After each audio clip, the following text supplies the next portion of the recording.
David and Michael together can finish a job in 4 days 19 hours 12 minutes. டேவிட்டும் Michael ரெண்டு பேரும் சேர்ந்து ஒரு work பண்ணாங்கன்னா எவ்வளோ நாளில் முடிப்பாங்களான்னா 4 days 19 hours 12 minutes.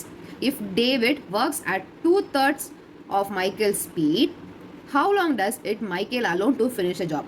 டேவிட் வந்து மைக்கேல் பண்ணுறதை விட 2/3 ஸ்பீட் தான் ஒர்க் பண்ணுறாங்களா. அப்படி ஒர்க் பண்ணாங்கன்னா மைக்கேல் வந்து தனியாக இந்த ஒர்க்கு கம்ப்ளீட் பண்ணணும்னா எவ்வளோ நாள் ஆகும்னு கேட்குறாங்க. சரி, ஃபஸ்ட் என்ன கொடுத்துருக்காங்க, ரெண்டு பேரும் சேர்ந்து பண்ணால் இவ்வளோன்னு கொடுத்துருக்காங்களா. இதை நம்ம ஃபஸ்ட்டு ஃபுல்லாக டேஸ்க்கு மாற்றிடலாம். ஓகே, 4 days, இந்த 19 hours இப்போ அப்படியே இருக்கட்டும். இந்த 12 minutes எப்படி ஹார்ஸில் மாற்றணும், 12/60.